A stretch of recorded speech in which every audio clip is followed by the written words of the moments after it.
Intermediate के इम्तिहानात का 4 मार्च से आगाज़ होने वाला है। इंटरमीडिएट का इम्तिहान तलबा के ज़िंदगी के लिए इंतहाई अहम मोड़ करार दिया जाता है। गुज़िश्ता साल इंटरमीडिएट के इम्तिहानात में नाकामी की बुनियाद पर तकरीबन 32 तलबा ने अपनी ज़िंदगियों को क़ुर्बान कर दिया। उसमें कुछ बोर्ड के अहदेदारों की और लापरवाही भी शामिल है। हुकूमत ने इस बोर्ड के लिए एक इंतहाई अहम शख्सियत सैयद उमर जलील को कमिश्नर और सेक्रेटरी बोर्ड ऑफ इंटरमीडिएट मुकर्रर किया है, जिससे हुकूमत का उमर जलील पर एतमाद का इजहार होता है, क्योंकि इंतहाई संगीन हालात में बोर्ड की जिम्मेदारी दी। आइए हम इम्तिहानात की तैयारी के सिलसिले में सैयद उमर जलील कमिश्नर इंटरमीडिएट एजुकेशन बात करते हैं। उमर जलील साहब,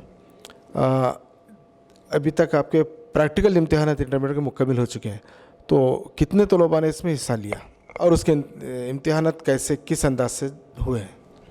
प्रैक्टिकल इम्तिहान 1 फरवरी से 20 फरवरी तक चले और इसमें 3.5 लाख MPC के बच्चे, 2 लाख BPC के बच्चे इसमें हिस्सा लिए हैं। तो MPC वाले फ़िज़िक्स केमिस्ट्री के लिए और BPC वाले बॉटनी ज़ूलॉजी फ़िज़िक्स केमिस्ट्री के प्रैक्टिकल के इम्तिहानों में हिस्सा लिए हैं। ये इम्तिहानात जो है किस माहौल में, कैसे माहौल में हुए हैं? सारे चीज़ें हम ऑनलाइन किए हैं। इम्तिहान का पेपर उनको सेंटर्स को ऑनलाइन भिजवाया गया। हर एक सेंटर का क्वेश्चन पेपर अलग हुआ करता था और इसी तरह बैचेस, हर बैच का क्वेश्चन पेपर अलग होता था। इसी तरह ऑनलाइन एग्ज़ाम हो जाने के बाद मार्क्स का इंदराज भी ऑनलाइन किया जाता था और ऑनलाइन के ज़रिए हमको हासिल होता था।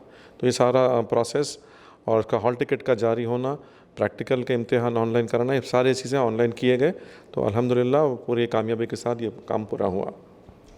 तो इसमें कोई धांधलियाँ वगैरह जैसा साबिक़ा में इल्ज़ामात लगते थे, ऐसा कुछ वाक़यात? नहीं, कोई धांधली की पॉसिबिलिटी नहीं है इसमें, क्योंकि 1 से 4 अगर सेंटर हों तो चारों सेंटर में मुख्तलिफ़ किस्म का पेपर आएगा।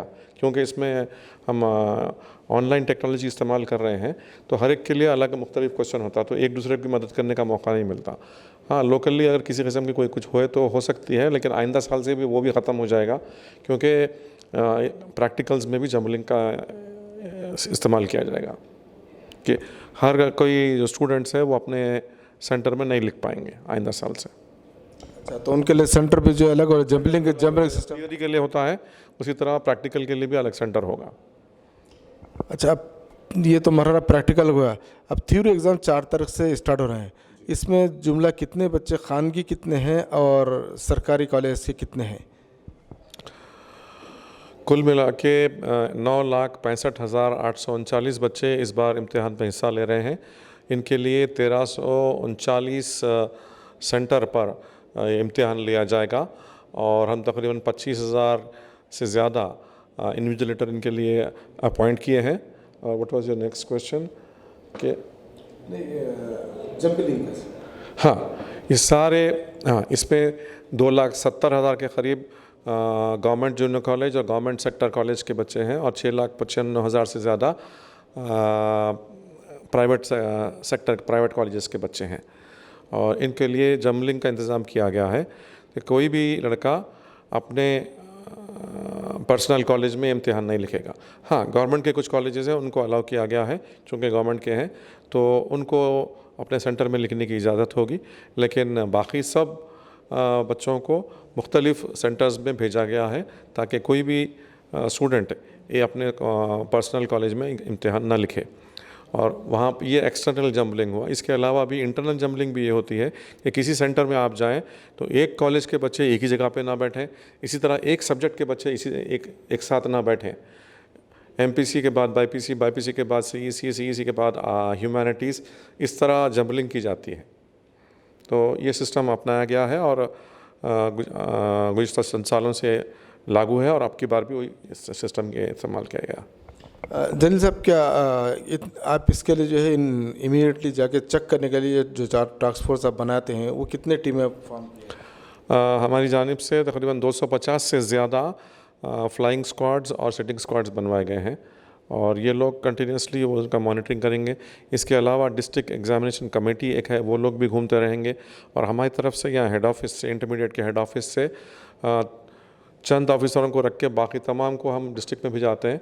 तो हर डिस्ट्रिक्ट के लिए कोई ना कोई एक ऑब्जर्वर रहेगा, वो रोज़ाना डिस्ट्रिक्ट का दौरा करते हुए इम्तिहानी मराकज़ का मुआयना करते रहेंगे, ताकि किसी किस्म की कोई माल प्रैक्टिस ना होने पाए। अच्छा, ये तो एग्ज़ामिनेशन का मरहला होगा। इसके बाद में जो रिज़ल्ट है, रिज़ल्ट के प्रोसेस को किस तरह कर रहे हैं?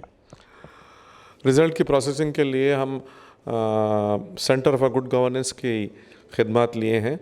अब की बार ये इदारे के ज़रिए, जो कि गवर्नमेंट का इदारा है, बहुत ही मशहूर और मारूफ इदारा है, और तमाम इलेक्ट्रॉनिक और आईटी से रिलेटेड प्रोग्राम्स पूरे इनके ज़रिए बनाए जाते हैं। तो इनके ज़रिए हम हमारे एग्ज़ाम के प्री एग्ज़ाम और पोस्ट एग्ज़ाम प्रोसेसिंग, यानी इम्तिहान से पहले के जो काम हैं और इम्तिहान के बाद जो रिज़ल्ट प्रोसेसिंग के काम हैं, वो सारे काम उनके तफवीज़ किए हैं और नया सॉफ्टवेयर तैयार किए हैं। और इसके अलावा वो सॉफ्टवेयर को हम इस्तेमाल करते हुए रिज़ल्ट्स हम निकालेंगे। दूसरी बात ये कि वैल्यूएशन के काम के लिए भी 2 तारीख़ को, यानी 2 मार्च को एक ट्रेनिंग क्लास मुनक़िद की जाएगी। तकरीबन 20,000 से बढ़ के जो एग्ज़ामिनर्स हैं, वो लोग बैठ के वो पेपर के करेक्शन करेंगे। तो उनको भी हम बाकायदा एक ट्रेनिंग क्लास दे रहे हैं कि किस किस्म की गलती हो सकती है, वो गलती से इज्तनाब करें, और उनको डूज़ एंड डोंट्स, क्या काम करने हैं, क्या काम नहीं करने हैं, वो सारे चीज़ों की ट्रेनिंग दी जाएगी। और ऑलरेडी भी उनको बुकलेट्स वगैरह भेज दिए गए हैं, ट्रेनिंग बुकलेट्स, और इसके अलावा भी एक ट्रेनिंग क्लास की जाएगी 2 घंटे के लिए। जैन साहब, ये एग्ज़ाम के अख्ताम रिज़ल्ट कब तक आने की एक्सपेक्टेशन है? हमको कम से कम 1 महीना या 35 दिन की ज़रूरत पड़ेगी। 23 मार्च को ये इम्तिहान ख़त्म हो रहे हैं, और हमें उम्मीद है कि 25 से 28 के अंदर, अप्रैल के अंदर हम रिज़ल्ट निकाल पाएंगे इंशाअल्लाह। हाँ, उमर जलील साहब, ये बताइए कि हाल टिकट जो हासिल करने का मरहला है, आम तौर पे होता है कि हो सकता है कुछ थोड़े पैसे बच्चे कॉलेज में बाकी हो या ना हो, लेकिन कॉलेज वाले हाल टिकट देने उनको सताते हैं। और उसके बाद हाल टिकट लेने के बाद में जो सेंटर्स था कि बच्चों को पहुंचने के लिए क्या इंतजाम, क्या रहबरी का आप इंतज़ाम किए? ये 2 बहुत अहम बातें आपने छेड़ी हैं। पहली बात तो ये कि इस तरह के तकालीफ से बच्चों को दूर करने के लिए बोर्ड ऑफ इंटरमीडिएट की तरफ से हमने हॉल टिकट का इजराई ऑनलाइन रख दी है। यानी कोई भी स्टूडेंट, कोई भी तालिब इल्म अपना हॉल टिकट कंप्यूटर के ज़रिए डाउनलोड कर सकता है, अपने घर में बैठे डाउनलोड कर सकता है। उसको किसी के पास जाने की, कॉलेज के पास जाने की या कॉलेज से मिन्नत समाजत करने की ज़रूरत नहीं है। हो सकता है किसी कॉलेज में कोई पूछे या बकायाजात हों जिसकी वजह से वो परेशान होकर इम्तिहान ना लिख पाए, तो हमारी कोशिश ये है कि हर लड़का या लड़की जो स्टूडेंट है इंटरमीडिएट के, उनको इम्तिहान लिखने का पूरा मौका मिलना चाहिए। इसमें वो किसी किस्म के बकायाजात हों तो उससे परे वो बच्चे के पास हॉल टिकट वो अपने ख़ुद से डाउनलोड कर पाएगा, और वो हॉल टिकट पे किसी की सिग्नेचर की ज़रूरत नहीं होगी, हमारी तरफ से मंजूर शुदा होगा और हमारे वेबसाइट से जारी होगा।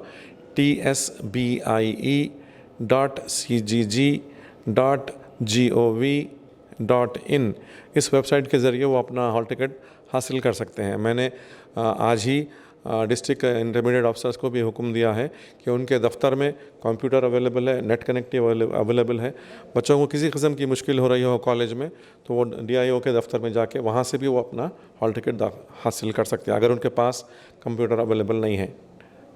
दूसरी बात ये कि एग्ज़ामिनेशन सेंटर को पहुंचने के लिए को उनके कॉलेज से हटा के दूसरे कॉलेज में उनको डाला जाता है, तो वहाँ पहुंचने के लिए पहली बात तो ये है कि RTC वगैरह को कहा गया है कि इस टाइम के दौरान जब बच्चों को पहुंचना होता है और इम्तिहान के बाद घर जाना होता है, उनके लिए स्पेशल बस सर्विसेज के एडिशनल सर्विसेज चलाने के लिए अहकाम दिए गए हैं। दूसरी बात ये कि सेंटर लोकेटर एप्लीकेशन एक बनाया गया है, या गूगल प्ले स्टोर में बच्चे अपने एंड्रॉयड फ़ोन के ज़रिए गूगल प्ले स्टोर में इसको हासिल कर सकते हैं। सेंटर लोकेटर एप्लीकेशन, ये एप्लीकेशन अगर वो अपने फ़ोन में दाखिल कर लेंगे और उसके बाद में उनके सेंटर का नाम या उनका हॉल टिकट का नंबर खाली उसमें अंदर पंच कर देंगे तो इमीडिएटली होगा कि उसको वहाँ से सेंटर तक पहुँचने का रास्ता पूरा क्लियर दिखाया जाएगा। तो इसके ज़रिए वो अपने सेंटर को वक्त पे पहुँच सकते हैं। मेरी तरफ से गुजारिश ये है कि तमाम बच्चे इम्तिहान के पहले यानी 8 और पौने 9 बजे के दरमियान अपने सेंटर को पहुंच जाएं। पहले से जाके अपना सेंटर देख लें और कितना वक्त लगता है उसका अंदाज़ा कर लें और इम्तिहान के दिन पौने 9 बजे से पहले वहां पहुंच जाएं। इसलिए कि सेंटर को पहुंचने के बाद कुछ ना कुछ पेपर वर्क करना होता है, उनका एग्जामिनेशन हॉल ढूंढना होता है, उनका पर्टिकुलर सीट ढूंढना होता है। वहाँ बैठने के बाद में OMR शीट को अपने आंसर शीट पे क्लिप करना होता है। ये सारे काम करने ज़रूरी हैं, इम्तिहान से पहले करने ज़रूरी हैं। इसीलिए वक्त से पहले पहुंच जाइए। ये सारे काम करने के बाद 9 बजे से इम्तिहान शुरू होगा और 12 बजे तक चलेगा। जलील साहब, जैसा बच्चों को जो है जाके थोड़ा वक्त पहले जाना आप बता रहे हैं, तो क्या उनका रेगुलर पूरे एग्ज़ाम के लिए एक सीट फिक्स होगी या हर वक्त चेंज होती रहेगी? जब सेंटर पे उनको जो सीट दी गई वो सीट वहीं पर रहेगी और कोई चेंज नहीं होगी। टिल दी एग्ज़ाम कोई चेंज नहीं होगा? बिल्कुल नहीं, नो चेंज। अच्छा, अब ये तलबा को जो जाने के लिए यूजुअली सेंटर्स बनाए गए, उनको जो रेगुलर उनके कॉलेज से कितने डिस्टेंस के अंदर जो सेंटर अलॉट किया गया है? ज़्यादा से ज़्यादा 8 किलोमीटर से ज़्यादा ना होए, लेकिन कुछ कुछ जगहों पे मजबूरी के तहत कुछ बढ़ के भी हो सकता है। लेकिन हमने जो RTC की सर्विस का इंतज़ाम किया है और सेंटर लोकेटर का एप्लीकेशन का इंतज़ाम किया है, इसके ज़रिए वो जल्द से जल्द पहुँच पाएंगे। शुक्रिया जलील साहब आपसे। ये थे सैयद उमर जलील साहब, जो कमिश्नर इंटरमीडिएट इम्तिहानात हैं।